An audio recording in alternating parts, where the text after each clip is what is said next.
मैं नीर भरी दुख की बदरी। प्रश्न उत्तर करेंगे। पहला प्रश्न है, महादेवी अपने को नीर भरी दुख की बदरी क्यों कहती? उत्तर लिखेंगे। प्रस्तुत पाठ हमारे हिंदी पाठ्य पुस्तक गोधली भाग 1 से लिया गया है। लेखक का नाम महादेवी वर्मा और पाठ का नाम नीर भरी दुख की बदरी। कवित्री को व्यक्तिगत अभाव से पैदा होने वाले दुख इतना मूल्यवान है कि उसके निरंतर होने की कामना करती है और अपने को नीर भरी दुख की बदरी कहती है। बदरी जल से भरी होती है। बदली का जल अपने लिए नहीं होता है, सृष्टि के लिए होता है। वह तृप्त विश्व को नहलाती है। बदली अपना जल बरखा कर अपना समूचा अस्तित्व समाप्त कर लेती है। उसी तरह करुणाशील व्यक्ति भी संसार में करुणा का जल लेकर आता है और अपने आंसुओं द्वारा इस पूरी सृष्टि को, हृदय को पखारता है। उसका अपना कोई निजी सुख दुख नहीं होता है। इसीलिए महादेवी वर्मा ने अपने को नीर भरी दुख की बदरी कहा है। दूसरा प्रश्न है, निम्नलिखित पंक्तियों का भाव स्पष्ट करना है।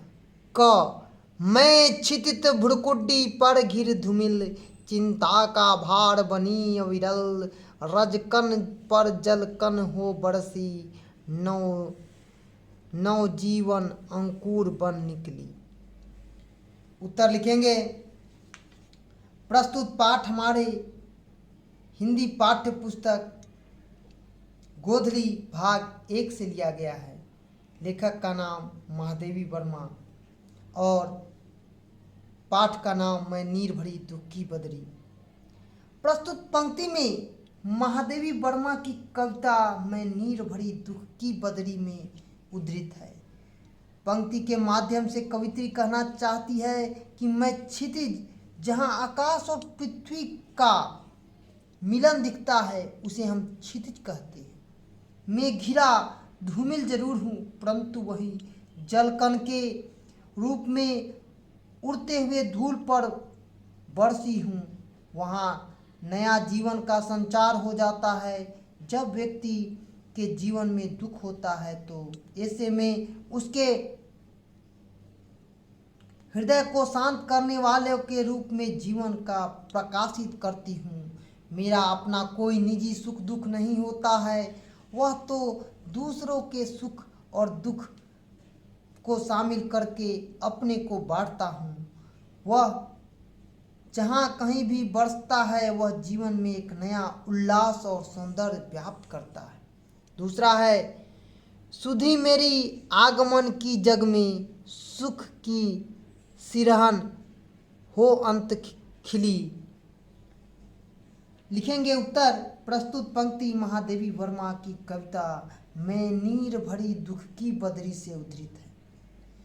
कवित्री का कहना है कि मेरे आने की खबर इस संसार में सुख का संचार होता है, क्योंकि मेरा पग पग रास्ता संगीत से भरा है, स्वप्न सज्जित करने वाला है। महादेवी वर्मा तीव्र संवेदनाओं की कवित्री हैं। वे प्रेम, प्रेमजन, विरह को अपनी कविता का विषय बनाती है। हृदय की सूक्ष्मता और गहनता भावनाओं को महादेवी वर्मा अपनी कविता में उधेड़ती है और उन्हीं की शुरुआत में अपने आत्मपरक भावनाओं से ओतप्रोत करके वह अपनी वेदना से संसार में प्रकाशित करनी चाहती है।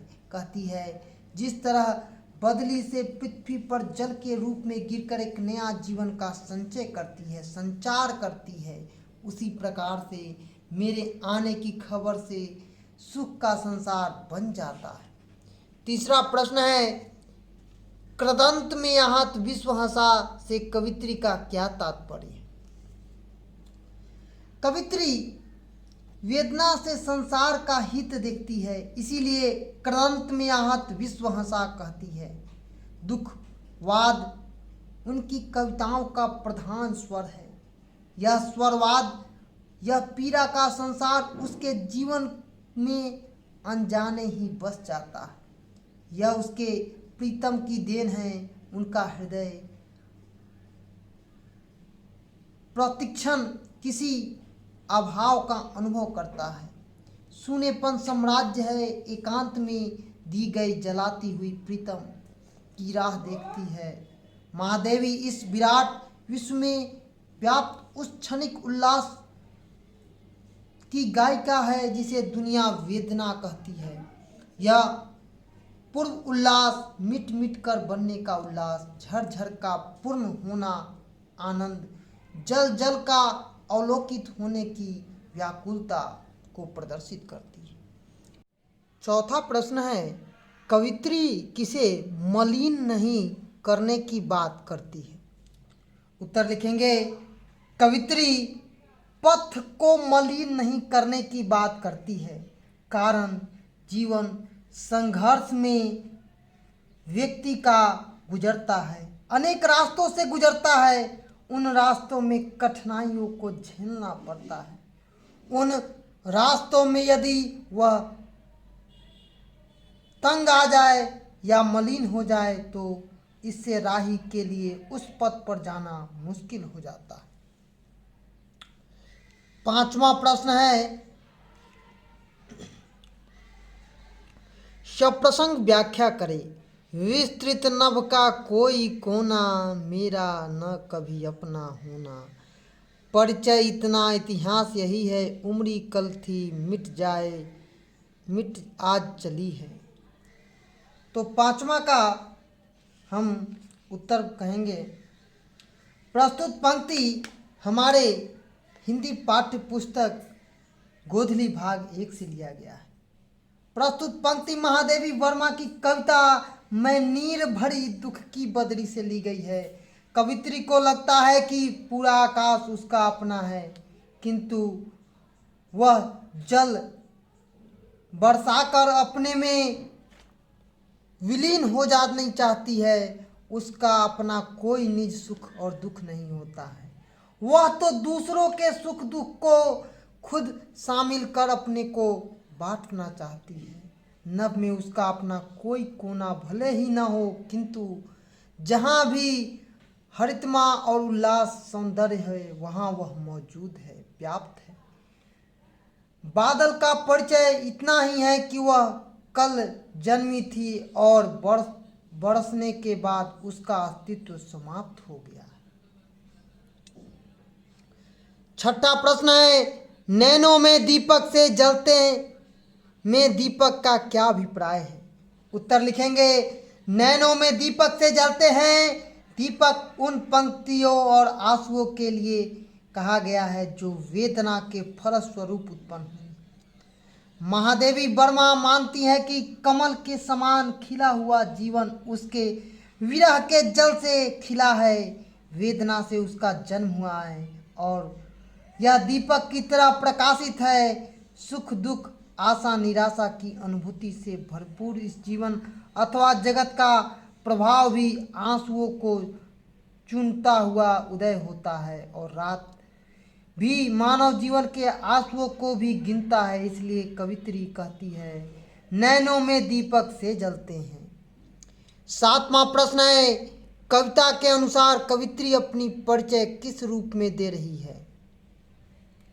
उत्तर लिखेंगे, कवित्री अपनी परिचय नीर भरी दुख की बदरी के रूप में दे रही है। वे कहती है कि मेरा जीवन उस बदली के समान है जो बरस कर नया जीवन देती है। वह तप्त विश्व को नहलाती है, बदली विश्व के लिए जल लेकर आती है और पूरे आकाश में छा जाती है। लगता है पूरा आकाश उसका अपना है, किंतु जल बरस कर उसका सचमुच अस्तित्व ही समाप्त हो जाता है।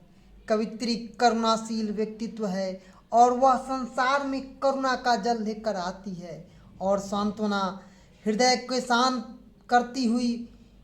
उसका अपना कोई सुख और दुख नहीं होता है, बल्कि वह दूसरों के सुख दुख के शामिल होती है। 8वां प्रश्न है, मेरा न कभी अपना होना से कवित्री का क्या अभिप्राय है? उत्तर लिखेंगे, कवित्री कहती है कि संसार में मेरा अपना कोई नहीं है, क्योंकि मैं नीर भरी दुख की बदरी के समान हूँ। बादल का जल अपने लिए नहीं होता है, बल्कि जब वह बादल के रूप में वह दूसरों का कल्याण नहीं करता है। मेरा दुख भी अपने के लिए नहीं, बल्कि वह मेरे सुख निजता से सम्मिलित होती है। इसीलिए कवित्री कहती है कि मेरा न कभी अपना होना। 9वां प्रश्न है, कवित्री ने अपने जीवन में आंसू और अभिव्यक्ति का महत्व साधन माना है, कैसे स्पष्ट करें? उत्तर लिखेंगे, महादेवी सुख को दुख से अधिक महत्व देती है, इसीलिए कि इसका मानव मात्र के बहुत निकट संबंध है। दुख उसके जीवन का एक ऐसा काव्य है जो सारे संसार को एक सूत्र में बांधने की क्षमता रखती है। हमारे असंख्य सुख दुख हमें जो चाहते हैं मनुष्य की पहली सीढ़ी तक भी न पहुंचता है, किंतु हमारा एक एक बूंद एक एक आंसू जीवन को अधिक मधुर अधिक उर्वरा बना देता है। इसीलिए कवित्री ने अपने जीवन में आंसू की अभिव्यक्ति का महत्वपूर्ण साधन माना है। और 10वां प्रश्न है, इस कविता में सुख और आंसू कहाँ कहाँ किन किन रूपों में आते हैं, इसकी सार्थकता क्या है, स्पष्ट करें। महादेवी वर्मा मानती है कि हृदय अपनी अनुभूति की गहरता के कारण आंसुओं का अक्षय भंडार है, तो आँखों के आंसुओं को ढोने वाले मशीन हैं।